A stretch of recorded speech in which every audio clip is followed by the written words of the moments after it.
What's up, college sports fans? I'm Stuckey. I'm Colin Wilson. I'm Mike Calabrese. I'm Maria Marino. I'm Charlie DiSturco, and we're excited that the Big Bets on Campus brand is launching its very own YouTube channel. You'll be able to find every episode of the BBOC podcast, live shows, and other college sports content on this new channel. Not only will the channel be dedicated to betting on college sports, but you'll also be able to find exclusive interviews with former college athletes, college football power rankings, and updates on other topics like the brand new College Football 25 video game series and the ins and outs of the recruiting trail all the way down to the transfer portal.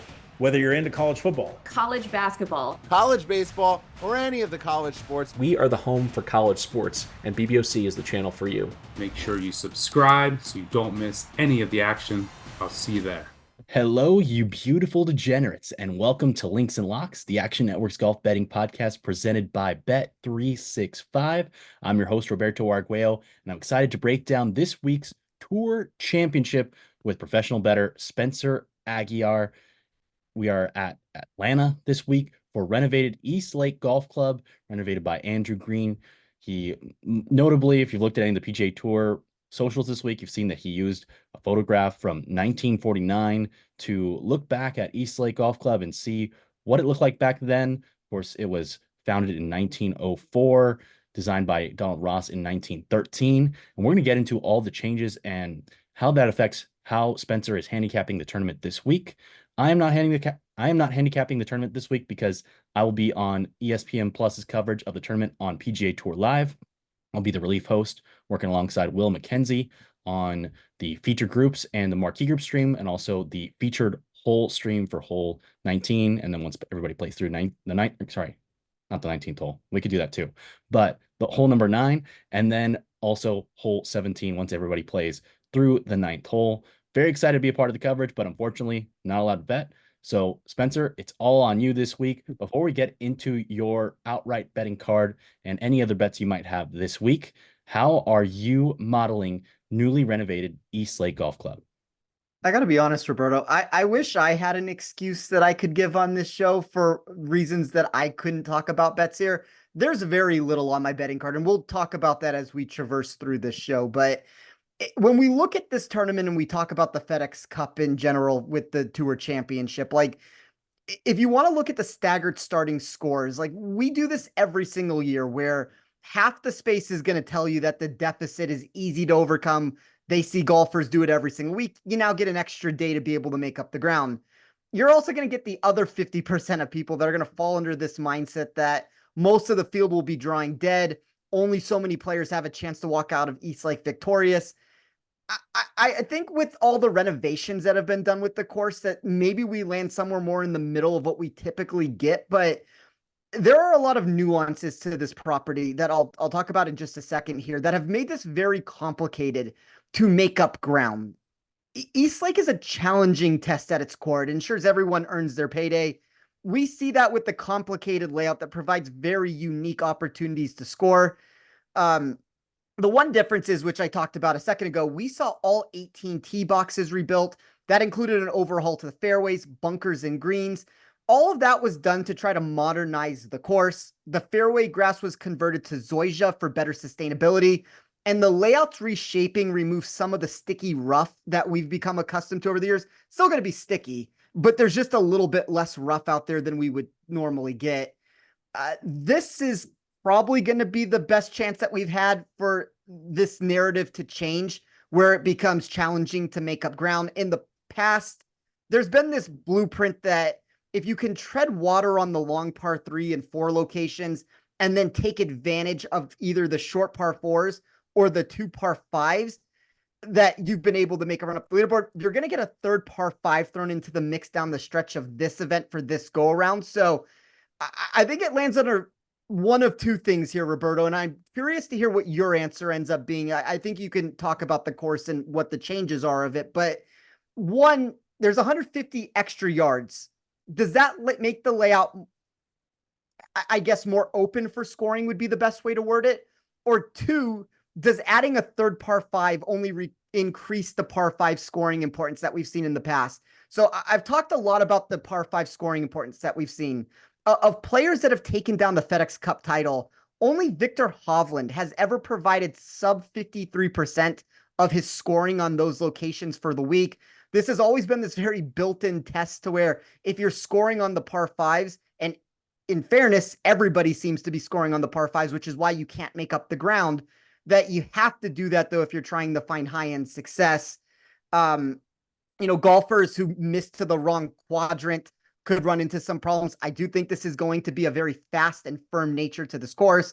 There's been a couple bunkers added. We have 78 now. We've gone from 6 holes that have water that come into play up to 8. All of that's going to amp up the difficulty for the millions of dollars on the line. But I guess it goes down a lot, Roberto, to where the challenge comes into play, because we can talk about the hold percentage, which is just astronomical this week for the staggered starting strokes. Like Scottie is near even money at any book that you're looking at, with Xander up on the rear there at like 2.5 to 1, depending on where you find it. If you're under the belief that this is a difficult course and it remains difficult to make up ground, I would say that you have to at least be 4 under probably to win this tournament, in my opinion. If you land under the belief that this is going to be a little bit more simplistic to make up ground because of these changes, well, now that opens up everything a little bit more. But the caveat to all of that is you have Scottie, who is a top 5 machine that wins pretty much every other tournament he plays. You have Xander, who's a top 5 machine. They're starting with a lead over everybody else. And now you have the 3rd and 4th place names in Hideki and Keegan Bradley at 7 under and 6 under respectively, which I would make an argument that a lot of the core chasers I would be looking for end up coming from a little bit deeper in that pack. It's like the Rorys at 4 and Wyndham Clark and Oberg at 5. Like those names have an outside chance, but there are so many unknown variables to this course this week, and it keeps going back even for matchups. There's so much money on the line. This is, for me, going to be one of those weeks where I'm probably going to be sitting out for most of it. We'll talk about the one wager that I do have in a second, but unknown variables are never necessarily where I want to be ramping up the aggressive nature of making bets. I think that makes a ton of sense. And I think one of the big unknown variables, which you hit on, is how difficult the course is going to play. And the answer is, I don't know. But I do know it's going to be a way better golf course for championship golf, like the Tour Championship. It'll be a way better test of PGA Tour caliber golf, and it will reward better shots and it will penalize bad shots. And as a golf fan, that's all you can ask for. One thing that stands out to me is that the greens, as you noted, are totally different.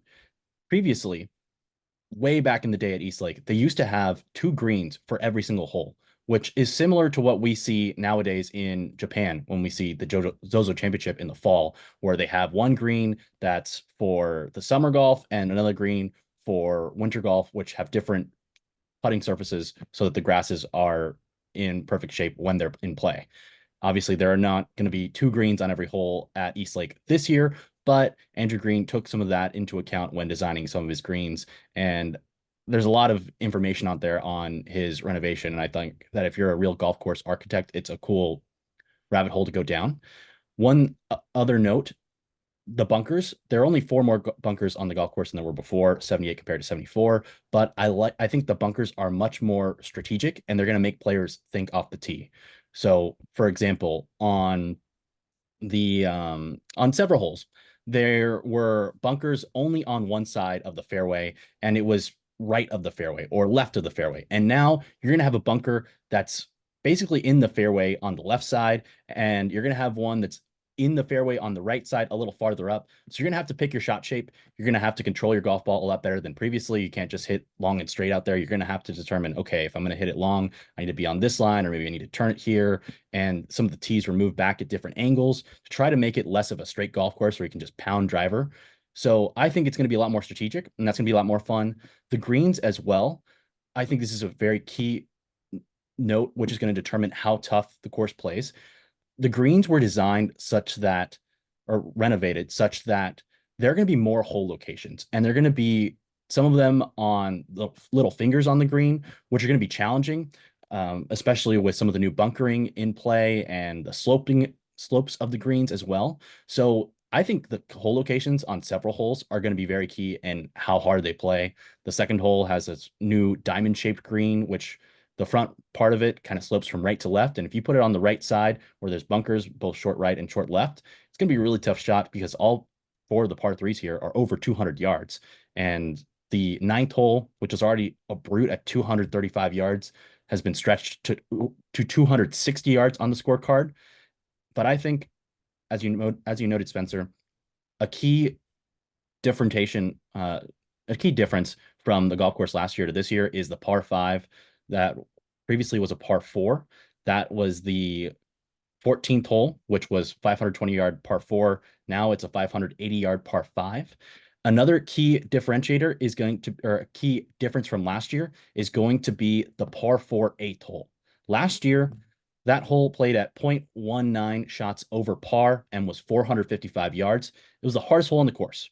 This year, I guarantee you it will not be the hardest hole in the course. It was shortened from 455 yards to 390 yards, which is important. But what's even more important is that it was designed such that it will be drivable when they want it to be. I don't know if that's going to be 1 day, 2 days, 3 days, or even all 4 days.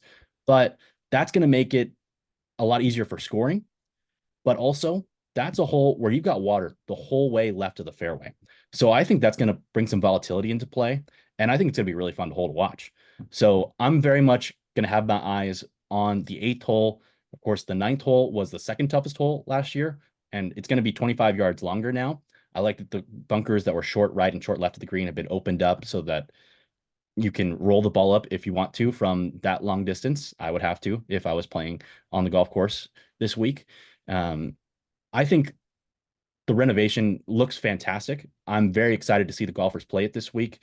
And I think it's going to separate good golf from great golf. And it's going to be a proper home for the Tour Championship, which, having broadcasted this course last year, a lot of the course was kind of repetitive and asked similar questions. And I think now it's going to be a lot better test of championship golf. Very excited for it. And major credit to Andrew Green and his crew and Charlie Aubrey, the director of agronomy at Eastlake, for getting this done in less than a year. And it looks fantastic. I'm very, very excited to watch this tournament this week. I'm not the biggest fan of the starting strokes, but I understand that the tour has to do their thing to make sure that the winner of the Tour Championship wins the season-long race for the FedEx Cup. So it makes sense. There's a dichotomy between wanting to make this a season-long race and having it be the playoffs. This is kind of the way to meet in the middle of the two, and that's where we are right now. But I like that the course has made some meaningful changes, and I'm very excited to see how it plays this week. But I think that those pin locations are going to be very, very key in determining how tough some of the course is going to play, and also those key changes to the par 4 8th, which was the toughest hole last year, making it drivable, and the long par 4 14th, which is now going to be a par 5, which should introduce some more volatility down the stretch. I'm very excited. Spencer, let's jump into your outright betting card this week. So there are two different ways in the outright market that you can place wagers. You can either do it with the staggered start that we've talked about a lot on this show, and that's going to be where you're going to get the reduced prices on the top with Scottie and Xander, and a little bit more drift in some of these other areas, but a really high hold percentage at the end of the day. Or you can do it without the starting strokes. The problem without the starting strokes that I at least want to throw out there is, there is going to be this unknown with every single year when people bet it. I always run it in my model to where I'll recalculate it day after day so you can see what the updated leaderboard is from it. But there is an unknown even from the players of where they exactly stand. Like this, there are a lot of players that don't look at the leaderboard to begin with on Sunday and will just go and play the rounds the way they want to play it. But this is essentially blind golf of where you are at from day to day. And that's what makes some of the outright betting boards really challenging for me to get behind. Like whether a player has, like I always call it choke equity in their game, or they actually have the ability to clutch up when it matters. Like I would rather have that come into play than this unknown of my player that I bet, to win without starting strokes came in second place, wins the tournament without the starting strokes, but loses the actual event. Like there's just too many variables to where I still think at the end of the day, unfortunately, no matter how you run a model, and it's going to look like Xander at the top, and Scottie could be an argument made. This has not necessarily been a Scottie course at the end of the day. If you compare what both of them have done at this course and remove starting strokes from the equation and just look to see how each one of them has performed, you get this thing where Scottie over the last 4 years, 21st, 13th, 17th, and second. You look at Xander, first, sixth, third, first, and second. This has been at the very core of the answer, a Xander course over and over again. Do those changes make it more difficult for him?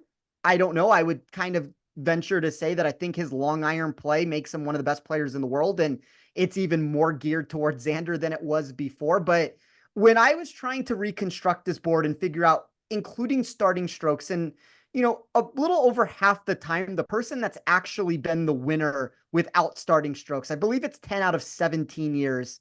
Don't quote me on that, Roberto, but I believe it's 10 out of 17 years that the person that has been the highest score has actually gone on to win in these sorts of situations when you look deeper into what would have happened with the starting strokes and everything with it. But Xander specifically, he's averaged just below 14 under par when you remove starting strokes from the equation.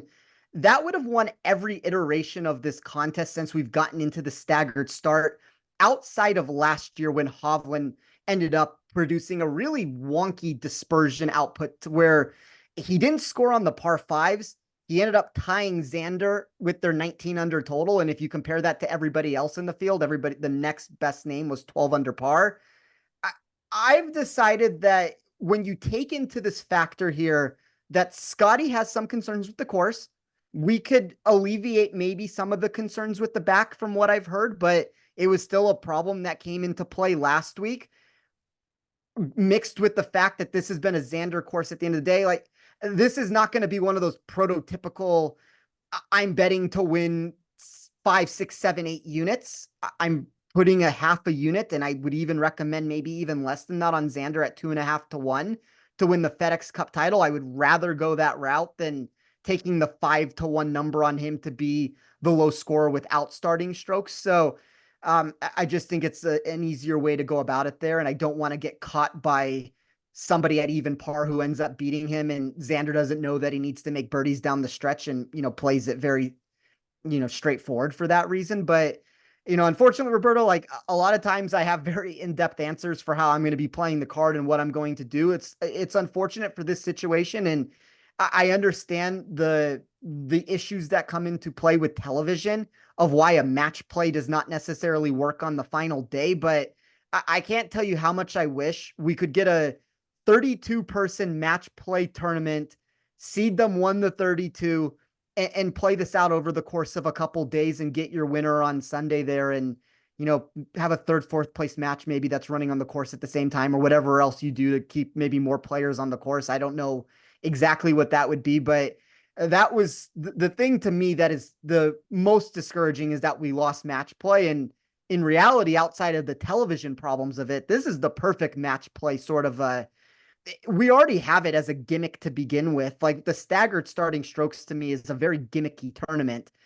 Match play at least gets a much more definitive. And I'm not saying that's, by the way, a fair outcome. You play the entire season to then all of a sudden go to match play. Maybe the answer is you let less people in. You give a couple people like automatic buys into certain rounds. Like, if you're X in the top X percent, you get 1 round buy. If you're in the top, 1, 2, or 3 seeds, 4 seeds, you get, I guess it would have to be 4 there. You get like 2 rounds of a buy. But I do think something needs to change, because like for somebody like myself and outside of you calling this event, Roberto, and it's still golf, and golf is exciting, and the ability to watch and bet on it, there's something there. This is the least intrigued I am every single year. And as a hardcore, like I'm one of the hardcore golf fans outside of anything else that I do. If it's not appealing to me, there's something wrong with the process, because you're not going to appeal to the average person. You can throw a lot of money on the line and maybe somebody will tune in for that reason, but it's also a slow moving sport in general that outside of trying to see somebody have, $20 million in front of them, it doesn't exactly work.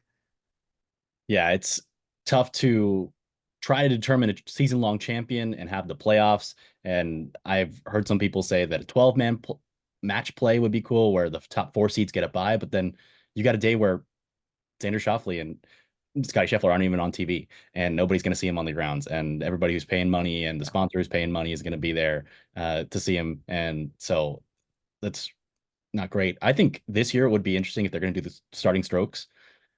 Lean into the actual number of FedEx Cup points and don't make it a standard 10 under, 8 under, 7 under, blah, blah, blah. Say like Scottie has been far and away the best golfer this year, and even Scottie and Xander have been far and away the 2 best golfers.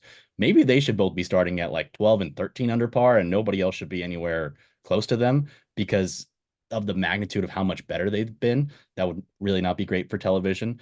But I think in this year, one of those 2 guys could be your FedEx Cup champion. Why not just make it a 2-man match, or say you got to get to a certain number of FedEx Cup points to get into the match play, and maybe it's just those 2 guys, or maybe 3, but obviously it's not great for television. So there are a lot of theories out there. I enjoy hearing people's theories on how the Tour Championship should be, but all of them have some detractors at the end of the day. And the PGA Tour is not going to choose one unless it's going to make them more money and their players more money than the current one. So we'll keep thinking about how to improve that. A couple things I wanted to note, though. Scottie Scheffler has played here 4 times, and and Xander Schauffele has played in those same 4 tournaments at Eastlake. In the 16 rounds that they have both played at Eastlake, Xander Schauffele has beaten Scottie Scheffler 11 of 16 times. And last year, I think he beat Scottie by 18 shots over the 4 rounds, which is just ridiculous. That doesn't happen to Scottie Scheffler. Scottie last week lost strokes on approach for the first time since the 2022 FedEx St. Jude Championship. So that was eye-popping. And now he goes to a course that he hasn't played his best at in the past. I noted the greens have changed. The greens moved from 5,600 square feet on average to 6,200 square feet on average. So greens have been made bigger, which will also allow for more pin locations, as I noted earlier. But one thing that Scottie Scheffler has struggled with this year is more so reading the greens. He's had some ugly putts for sure, but when every single putt that you make the entire season is going to be on television, you're going to make some bad putts and people are going to look at them. But I think a bigger issue for him has been reading the greens. He has lost strokes putting all 4 times he's been at Eastlake. He's gained strokes around the green all 4 times he's been here. He's gained strokes on approach all 4 times he's been here. And he's gained strokes off the tee all 4 times he's been here. Perhaps the new putting greens will be something that helps Scottie Scheffler because maybe it can't get much worse, question mark. That's, I think, something that's going to be a key storyline to follow this week. And then Xander Schauffele, in his time at Eastlake, has gained shots around the green every single time, all 7 times. On approach, all 7 times. Off the tee, all 7 times. And putting, he's gained 6 out of 7 times. And the one time he did not gain was the 2022 Tour Championship when he lost 0.13 shots per round putting, which is very small. So throughout the bag, Scottie has done well except for the putter. Xander, on the other hand, has done well all the way through the bag. It's pretty impressive. It's going to be really interesting to see if anything changes. And I think that it's really more of a test of true golf this week. And I'm not going to jump to a conclusion that this guy can't handle the new Eastlake if a trend turns around. I just think, hey, maybe he didn't have a great week. So I'm very excited to see this week. That 2-man race is what it really feels like, especially unless someone like Hideki Matsuyama can be healthy.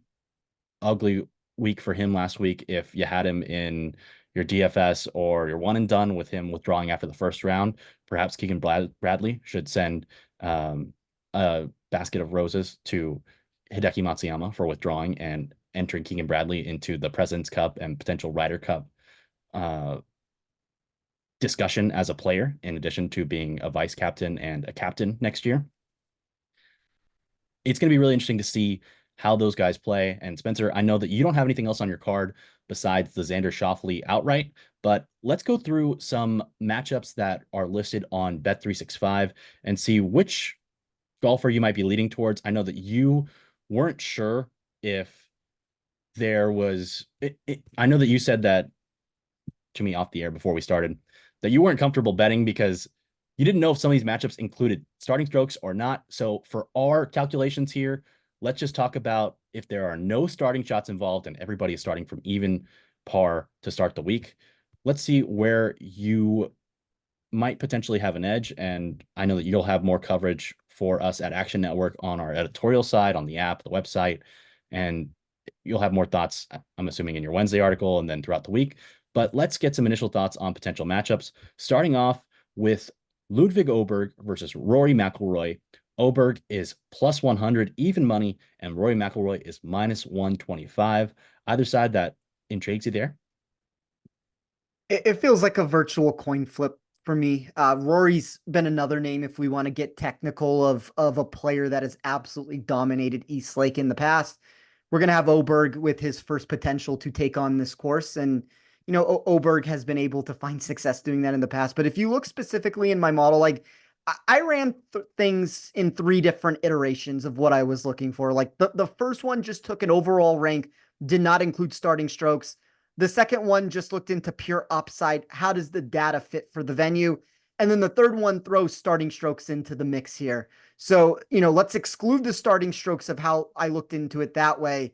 If we look into specifically the overall rank, they are neck and neck, back and the names back and forth to one another there. One is 4th in my model, one is 5th. So, if you can tell me I could get a plus number on one of them, that's probably the route I would go. But to me, this is a virtual coin flip, to where like the only saving grace quality to Rory, I guess, if you're wanting to lay a little bit of juice, is just that he has been dominant at this course in the past. Like I talked about how great Xander's been in the last 5 years. Rory also has 2 first place results. If you just look at the output that he's put in without the starting strokes, he also has a 7th in 2020 and then 2 middling finishes in 2 of the last 3 years. But even in some of those situations, like Rory has the propensity on this course, and I've seen it numerous times. Like Rory very easily makes himself into like first round leader market. Like he starts very hot, which is usually not the Rory answer that you expect at most courses. Like notoriously, Rory at a lot of these major championships starts very slowly and then works himself in. At East Lake, for whatever reason, he's had the opposite approach, to where he's gotten off to very quick starts, and it's just, his ability to continue to move up the leaderboard. So I think it's 50-50, Roberto. Like it's not something I'm looking to take on one way or another. How about Wyndham Clark and Sam Burns with minus 110 juice on each side? It's really interesting here with Wyndham Clark. I do think that we've gotten this boost with what we've gotten from Sam Burns recently. There's been a much higher increase in expected performance. You got back-to-back top 5s to start the FedEx Cup playoffs.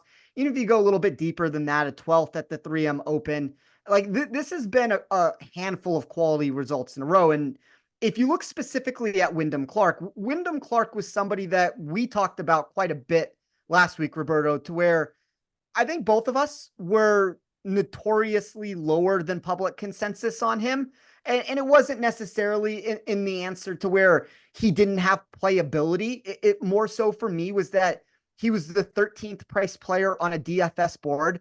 He was inside of the top 10 for projected implied win probability. For DFS ownership, he was inside the top 2 or 3 for ownership on it. And you got this golfer, for me, that was, a fringe top 10 to 15 player. And he ends up finishing in 13th place at the end of the day there. I actually think, for whatever this is worth here, and I know it is a hometown narrative and all of that, I actually think this is a much better spot for Wyndham Clark than last week. This is a course in his one time playing it. He provided a high-end result there. I think this course fits his game really nicely. I'm a little surprised, just as a general rule of thumb, when I looked at the market, like pretty much any matchup that you look at with Wyndham Clark, the money's moving against him. And I don't know if that's one of those things where it's everybody jumped in last week and decided to jump off this week. But, I think Wyndham has a legitimate, I don't want to say necessarily like chance to win this tournament, because you're still 6 shots back of Scottie and 4 shots back of Xander.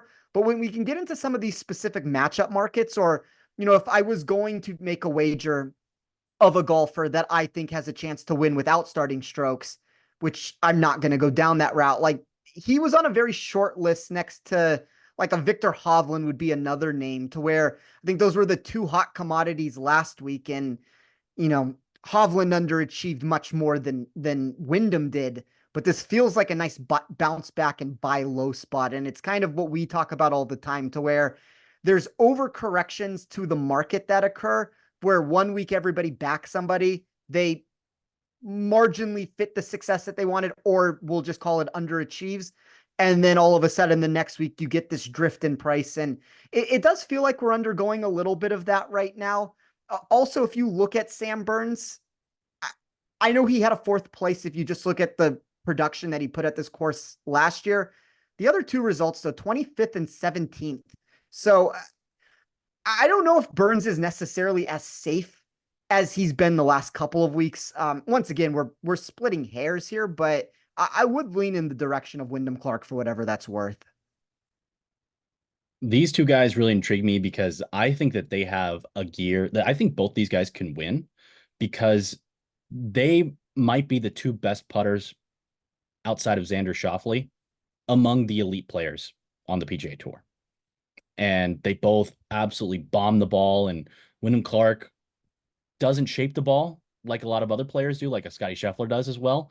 But when he's hot, he's hot. Last week, he was the only golfer to finish in the top 22 that lost more than a half stroke per round with his irons.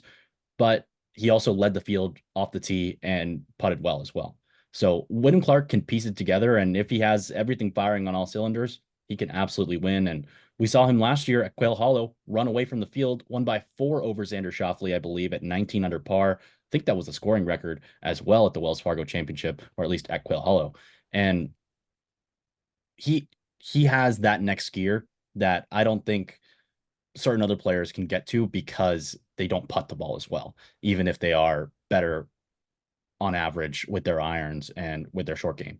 So I think those 2 guys are very intriguing, and I think they're more volatile players, and it makes a lot of sense that books have lined them up against each other. And I'm a little bummed that Sam Burns hasn't won yet this year, because I think he's won each of the last 4 years on the PGA, each of the last 3 years on the PGA Tour, he has a win. So only way he could win this year is if he wins this week, or if he plays in the FedEx Cup Fall, which I'm not sure that he'd play more than 2 or 3 times at the maximum.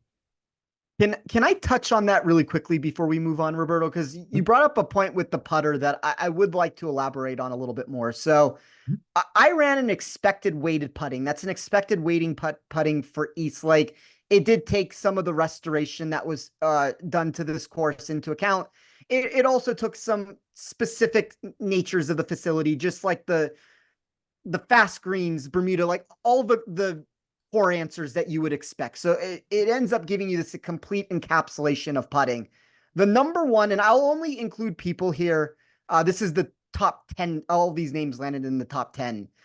These would be players that were 4 under par or better, but this also weighed against everybody in the tournament. So out of 30 players, these are the ranks. But Xander, number 1, Sam Burns, number 2, Wyndham Clark, number 3. The only other player that is 4 under par or better is Oberg, who's number 10 in my model in that area. So it kind of like all these answers that we've continued to talk about here. It's one of the reasons why it keeps pushing me in the direction of wanting to bet Xander, because the natural chasers that I would be wanting to back, and that's kind of the answer I gave about Oberg. Like at 5 under, he has more of an ability to, I guess, play catch up than a lot of these other names. But if all of a sudden, let's just say in a hypothetical world, you throw even Sam Burns, like Sam Burns, Wyndham Clark, Victor Hovland, one of those 3 names, and Hovland's also a top 5 projected putter. Exchange him on one of those 3 names on the leaderboard with Hideki Matsuyama. Exchange one of those names on the leaderboard with Keegan Bradley. All of a sudden, there's a lot more firepower, according to my model, that would be trying to play catch up there. Without that, and with them playing catch up from further back, like all these names to me became much better targets of a bet without starting strokes. I do think that the Burnses, the Clarks, the Hovlands all make sense in that area. I'm not going to enter into that market at the end of the day, but those would probably be, and specifically Clark and Hovland there, those would probably, though, be the 3 names because of that putting ability that we talked about, where if I'm trying to shoot for that high-end upside, that's kind of the 3 names I'm looking for there. We're going to break down a few more matchups, but first, let's take a quick break and hear a word from our sponsors. And welcome back. Next matchup, Spencer. Russell Henley is -110, and Tommy Fleetwood is also an identical -110 in a 72-hole matchup without any starting strokes on Bet365. Do you have a side that you like more than the other? I've given this answer already multiple times. We've only talked about a couple matchups, but I think this is in general, like we've had this discussion, Roberto, that sports books as a whole are not where they were 2 or 3 years ago when we look at golf matchup betting. I understand we only have 30 players in this tournament, and a lot of these numbers are going to just naturally be close based off of that. And when you run the actual implied win probability that each one of these sides has, you can get a little bit of separation based off of certain factors of this. But if you look specifically at this matchup, they are within one spot of one another there. If I ran this for pure upside, which is a weird answer to give here, because I don't know if either one of these two golfers necessarily has that built-in upside that you would expect, but Henley was a little bit better on the upside portions of my model. Fleetwood had a very natural profile just from start to finish of it, to where he had a very slight edge over Henley, but it's another one of those spots to where it is a 50-50 proposition, flip a coin of which side is going to win essentially. And the juice that's out there that needs to be laid is going to technically take away any of the advantage inside of my model. And it's, kudos to the sports books. Like I said, there were tournaments, Roberto, 3 years ago to where there were golfers in 156-man fields to where you kind of just got this very simplistic blueprint that was given, to where a certain golfer, just because of name recognition value, would always be in whatever the range was. And now books are very savvy and they place golfers against other targets that are very fitting to who they should be next to. You talked about it with Burns and Wyndham a second ago. It's two high upside golfers that have the ability to get hot with the putter. Well, let's throw those two together. We have two golfers here in Fleetwood and Henley that have a lot of similarities inside of my model. Let's throw those two against one another. All right. I think there are some other golfers who are priced evenly in the market, but are maybe a little bit different types of golfers. So let's break down some of those. Next matchup up is Victor Hovland versus Sungjae Im, both at -110 juice on each side. I talked about this a little bit. I have a very slight edge in that matchup towards Victor Hovland. It goes back to what I talked about earlier with having the Wyndham Clark conversation. Hovland has not been good this year, and I understand that we've gotten bits and pieces of success that he has found. I think this is a really nice buy low spot for him once again, after he comes 26 last week at the BMW after nearly winning the St. Jude championship the week before that. But that to me was the one golfer just from a pure upside answer. And because we don't have a cut here, I do want a little bit more upside than I normally would for these matchups. It's not going to just be that flat, safe rating. We're going to need to get a little bit more of that boomer bust potential. I like Sungjae. There's nothing wrong with Sungjae's profile because he has that exact same blueprint to him. It's just Hovland inside of my sheet does it a little bit better than Sungjae does. So it's a top 5. If we remove starting strokes, essentially, it's a top 5 expected performer for me in Hovland and a very fringe top 10 expected performer in Sungjae. So you don't have a massive difference between the two, but there is enough of one with Hovland to where I do think that you're getting a bit of a rebate here. I think Victor Hovland's interesting because he's gained over 1.25 strokes on approach in terms of true strokes gained via data golf 4 times this season. 3 of those 4 came on Jack Nicklaus designs, where he did it at Valhalla, he did it at the Memorial, and he did it last week at the BMW Championship at Castle Pines. And 2 of those 4 times he's gained over 1.25 shots on approach have come in his last 2 starts. He gained 1.69 at the FedEx St. Jude and 1.57, which are 2 of his top 3 of the whole season. Last week, he also gained shots around the green, which has only happened twice this entire season for Victor Hovland. So signs of life there. The other one came also out of Jack Nicklaus design at Valhalla at the PGA Championship. So interesting there. However, he has not gained shots around the green on Bermuda grass, and he's going to be faced with Bermuda grass rough around the greens this week. They're going to have some runoff areas, which are Zoysia, which are new. And then the fairways, as we mentioned, are Zoysia. I believe they moved from, I have it here exactly. They moved from Meyer Zoysia grass, which was 0.4 inches last year, and now it's Zorro Zoysia, which is 0.325. So just a little bit tighter on the fairways this year. But Victor Hovland, that approach play showing up recently is why he's got a ton of upside. And obviously, as you noted earlier in the show, Spencer, he and Xander Schauffele tied for the lowest 72 hole score without starting strokes at 19 under last week. He lost 5 shots putting on the greens, and maybe a good buy low spot for Victor Hovland. We'll see if get any other matchups available for him in the space that maybe have a bigger edge on throughout the week. I know you'll be monitoring that, but moving along, Shane Lowry and Sahith Theegala are both -110. Sahith Theegala, I believe, finished dead last week and is a different type of profiled golfer from Shane Lowry. And yes, he was dead last week because there were 2 withdrawals, so he was 48th. Theegala's putter went so ice cold. It was just an astronomical loss for him. After round 1 of the tournament last week, my model thought he was going to be one of the names over the final 3 days that was going to make a big push. He was, I believe, +1 on the leaderboard. He was one of the top projected ball strikers, and he was projected to be, if he got his baseline short game statistics over what he actually produced, he was projected to be inside the top 5 of my leaderboard when I reran it. That did not continue. Everything went south with the putter, and it did in a very large fashion there.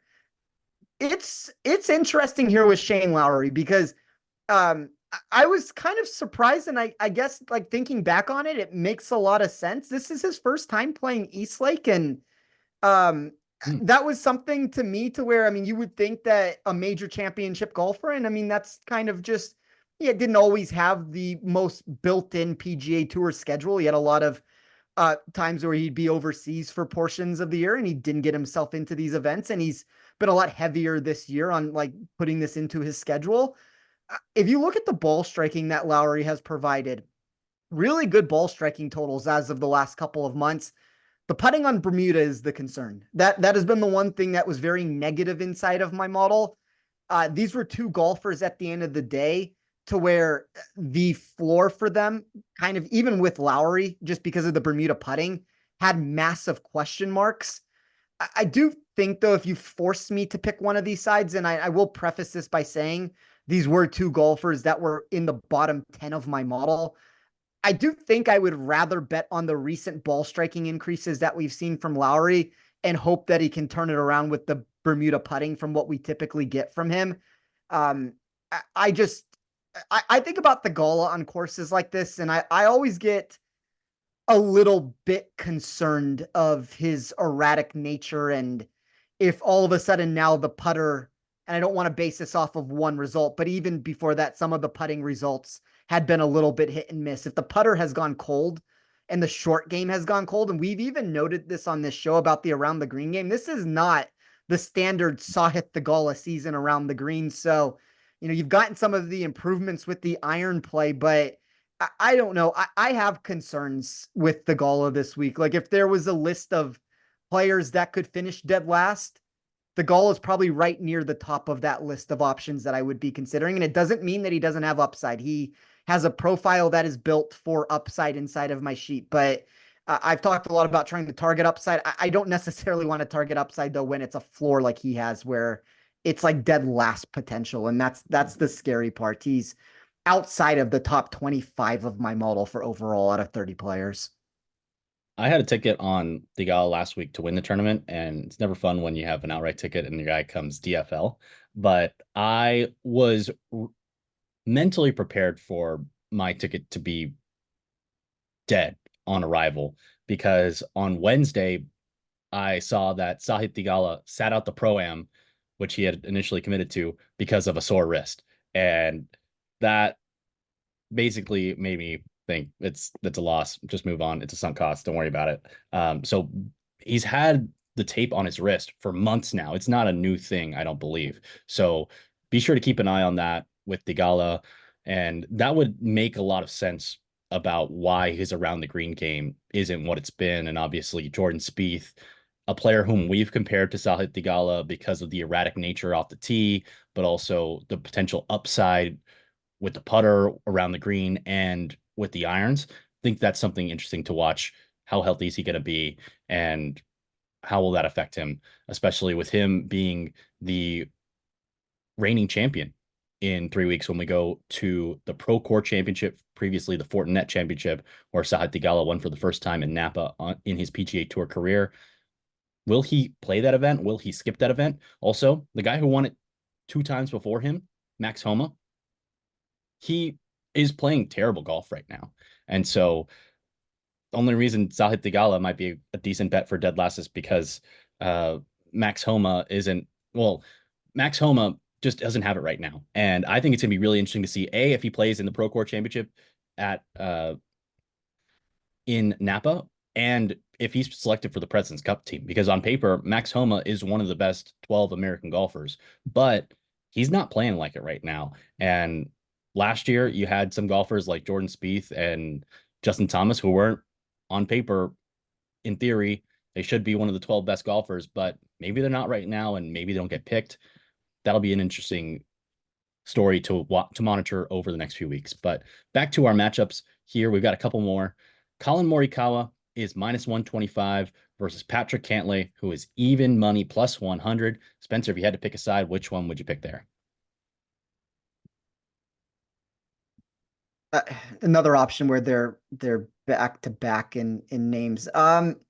So I always talk about this on the show, and this is a very slight lean. This to me is another 50-50 option that I'm not looking to get exposure to, but there were 4 golfers that ranked inside of the top 15 for every single category that I looked at. And that's including recent form into the mix here. It was Xander, Rory, Hovland, Morikawa would be the 4th name there. So I guess I would lean towards Morikawa. To me, this feels like a coin flip. Cantlay has been very, very hit and miss at this course over the years. There's been situations where he's entered it as the man on top of the leaderboard and has just free fallen down the board. There's been years where he has put together respectable showings to where you remove the starting strokes and he was 4th and 6th in 2023 and 2021. You also have 2019 when he was 28th on that leaderboard. So I think there is a really decently high ceiling, but low floor for him, to where Morikawa is one of those options. So where I know he also has one of those 28th place results in 2021, but he's had for the most part ascending form at this course. And I know that we can pinpoint what he's done the last 2 weeks to start the FedEx Cup playoffs, which is not the vintage Morikawa that we've gotten the entire year. But, you know, I think part of that reason kind of puts us in this position now to where we do get a buy low opportunity. But I will say this, and I don't know, Roberto, maybe this is me doing the show with you every single week, because I don't bet Colin Morikawa. And now all of a sudden I ran numbers just to figure out where I was at. Like the most profitable golfer for me this year, when including all markets, Wyndham Clark. Very natural answer when you hit him at 100-1. You know, even go back to the US Open there and do that there. That was my biggest win in 2023 also. But if you look in the outright market, the worst golfer for me, Colin Morikawa. Who would ever think that I'd bet him enough times to actually lose that much money on him this year? We did hit him at the Zozo in his last win, both of us, so we got that. But I can guarantee you that because I bet him in Memphis at the FedEx St. Jude Championship, and I bet him in Colorado at the BMW Championship, and I'm not allowed to bet this week, so you can guarantee it, he's going to win this week. Yeah, that's my luck. Great upside numbers for him inside my model. Like I've talked a lot about the Victor Hovland being the name that kind of catapults himself into that range next to Scottie and Xander in a lot of ways. Morikawa is not that far off from that mix too. Like this is I don't even want to call it deceptively, but I think this is a deceptively really nice course fit for him, to where everybody is completely off of Morikawa this week. Like that's another name that if you want to look into a non-starting strokes market, I think Morikawa has real playability in that. Like you can throw him into the Hovland Wyndham Clark range of, and Victor Hovland, all those people that we've talked about.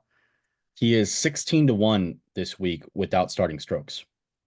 It's a better number than we have gotten in a lot of like he was 14-1 at the US Open in a 156 man field with live golfers there. And if we're being honest, better players in general, like Tom Kim, just use Tom Kim as an example, is better than, I mean, probably at least half the field, and he's not in this tournament. So you have a bottom end of this tournament here to where there are some golfers that, you know, they've gotten themselves to Eastlake and it's a career defining season for them. But I mean, these are not necessarily golfers that I would feel more confident than Colin Morikawa. And we have a better number on Colin Morikawa than we've been accustomed to getting in a weaker and smaller field. So I saw that, and I guess I would give the same answer, Roberto. Like, it's happened in the one and done contest over and over again. It's like the name that I don't put on, or the name that I don't have access to, is the one that ends up winning. And it would be very fitting for either Hovland or Morikawa, or I guess even technically Oberg. Those are the three biggest losers for me this season, that one of those would win this tournament after I don't have exposure to them in an event that they don't even win, by the way. Like, I think that that's very easy that could happen. Speaking of Tom Kim, we mentioned that Keegan Bradley might owe Hideki Matsuyama for withdrawing last week. He really owes Tom Kim, because if Tom Kim doesn't throw up a bunch of double bogeys and bogeys on the back nine at Memphis on Sunday, Keegan Bradley doesn't sneak in as the 50th golfer inside the top 50 and then win last week.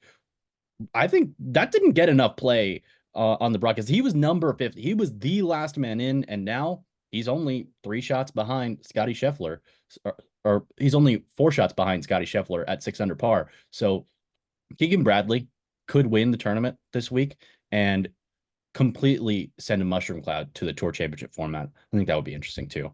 I'm on the side of chaos. I want to see a fantastic tournament and some drama, and I think that would get people in their feelings if that happened. All right, Spencer, one last matchup.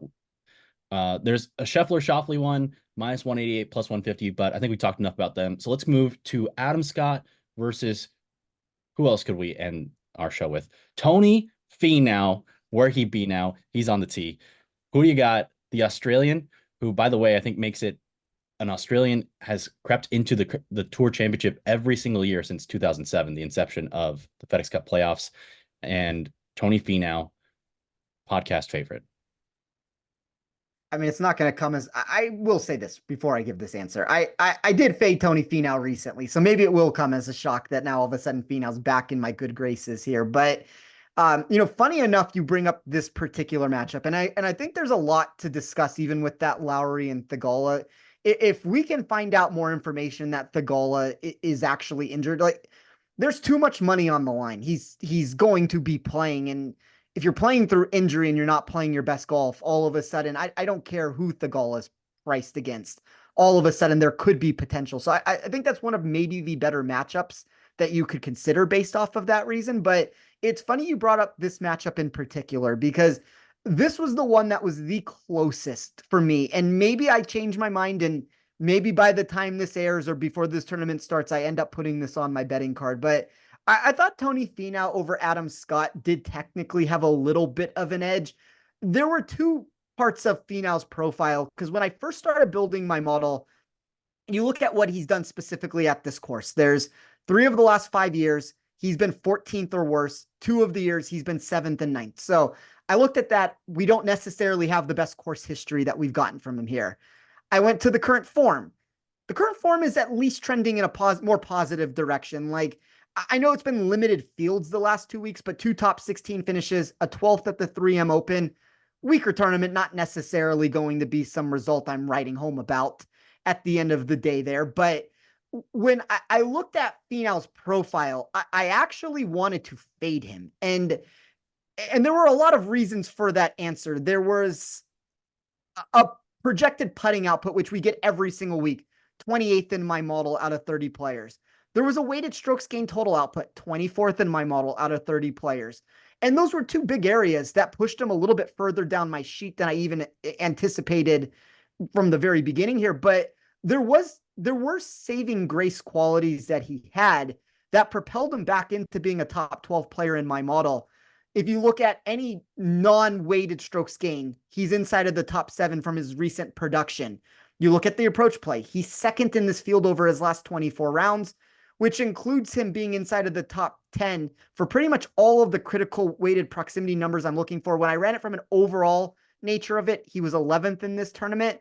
But even if you just like get rid of what the specific nature is, and in fairness, there's been enough construction or reconstruction done to this course that I don't think it exactly lands in the exact sense that we've seen in the past. And if you look at a golfer here who's just third in my model when you're looking at any given course, that it doesn't matter where you're playing, I thought there were a lot of interesting marks behind Finau for why he's a play that you should be considering this week. And there were a handful of options. Like Adam Scott was one of them. Keegan Bradley was another. These were names that I was trying to figure out a reason to take them on. Theegala would be a third one, and I'm kind of have talked myself more into that one as we've done this show with it. But like those were 3 of the prime examples of golfers I was looking to oppose in some capacity. And it might be one of those spots with Finau to where it's not results that are terrible. It's also not results that are paying off for a lot of the public backing that he's had.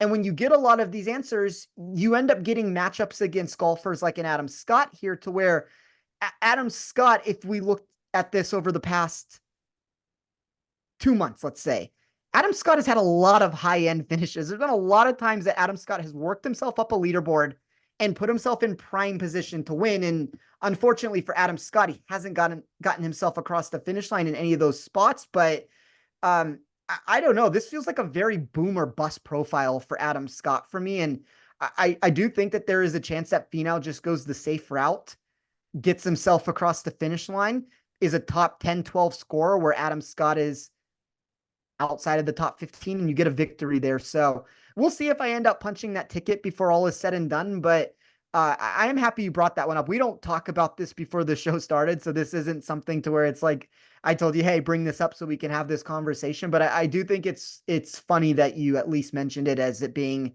the closest call for me that is not technically on my card right now. I think you're on the right side of this matchup because Adam Scott has been priced below Tony Finau basically every week of the year. I liked him last week a lot. He was the first guy that missed my card. I think we discussed that would have liked to have bet him top 5, top 10 in a full field, and those would have cashed. Probably should have been a little bit more aggressive in hindsight.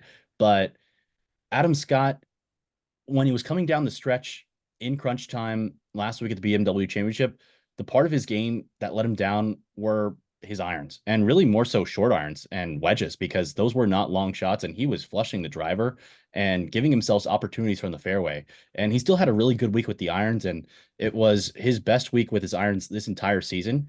But as you noted there, Tony Finau is a better iron player than Adam Scott right now, and Adam Scott's putter is clearly better than Tony Finau's, and I would probably say that Adam Scott's driver, at least right now or over the last month, is better than Tony Finau's.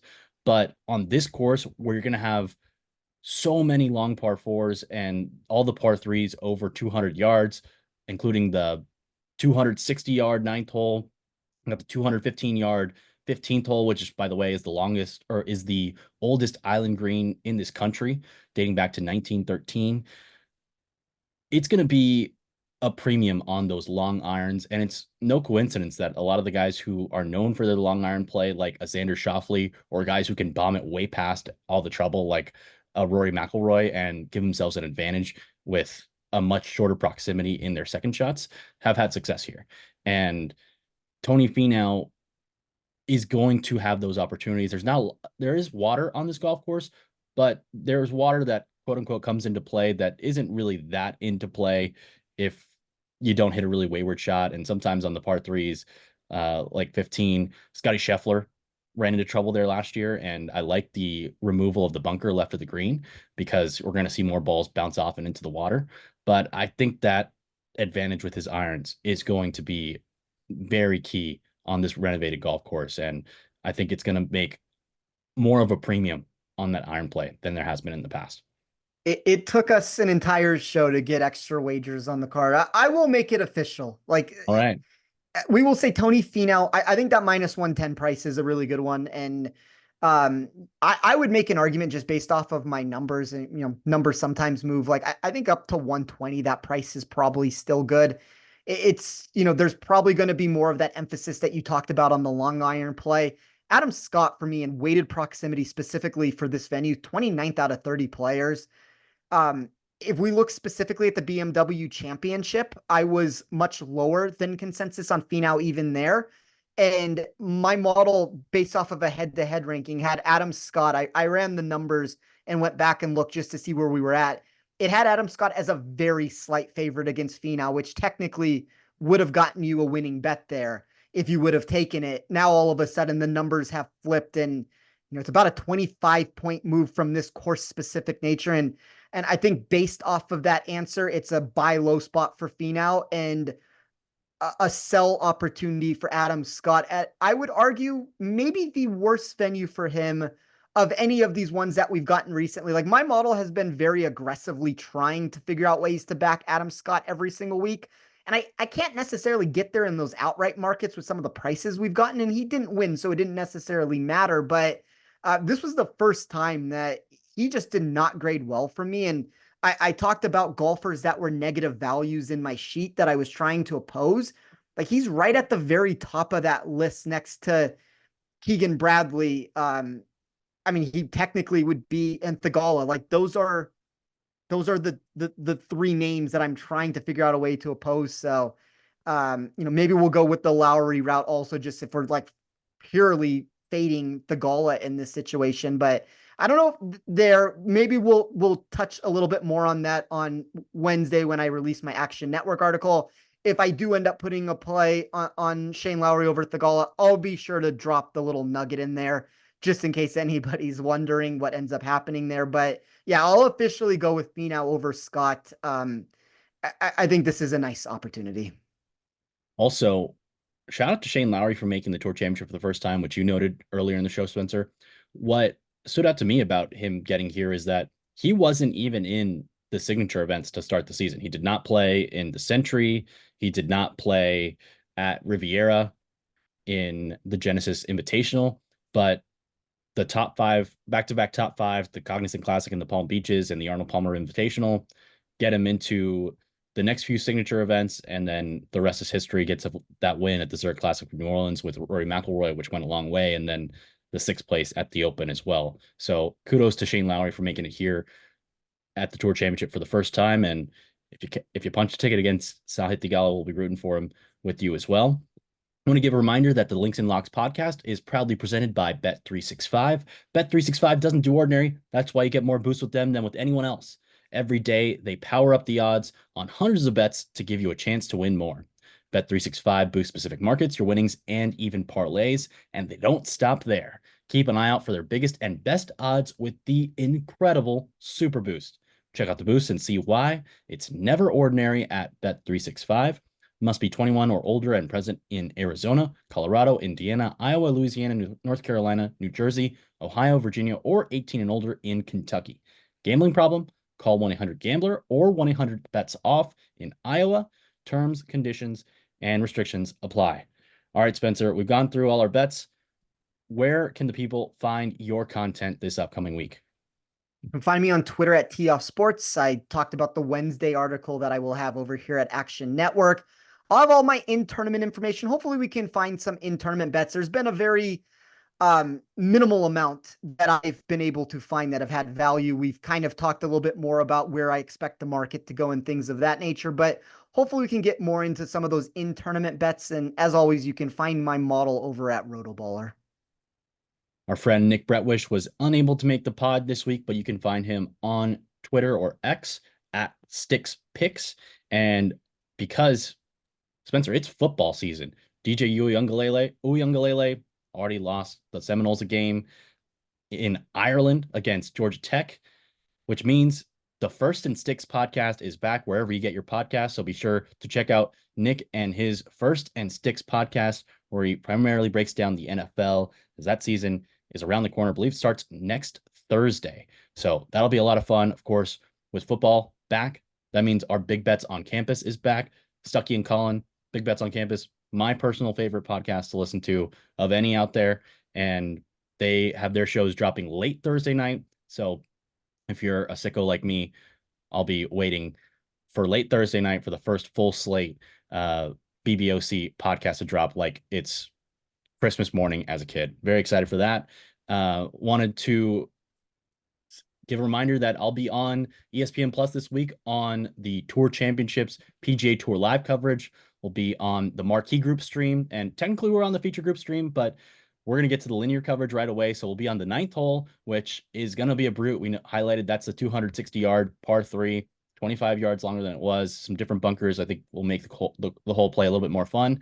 And then also the 17th hole, which I haven't been able to find a full hole view of it, but I know that there's a long trench bunker that's going to divide the hole into 2 different fairways, and with the left fairway being the more aggressive one off the tee, and the green's going to open up more toward that aggressive fairway off the tee. So I think that's going to be an interesting risk reward hole that especially if you got multiple TVs, be sure to have that on, and it's right toward the end of the round, so you can catch everybody whom you wagered on our stream, whereas you might not be able to see them on the main coverage, especially if Scottie and Xander have separated themselves. So be sure to check it out. I think the 17th hole is going to be really fun this week. But once again, you can find me on Twitter or X at RobertoA213. I want to give a big thank you to everyone who makes this podcast possible, starting with you, the fans. Thanks for tuning in wherever you get your podcasts or on YouTube. And then big thanks to everybody who makes our podcast possible, especially our production crew, led by Noah Niederhofer, who gets us across the finish line every single week. So thanks to everybody out there, and we'll catch you guys in a couple weeks at the Pro Core Championship for the FedEx Cup Fall, because the season's not over. There are still more winners to be had, and we're going to try to get some starting in wine country.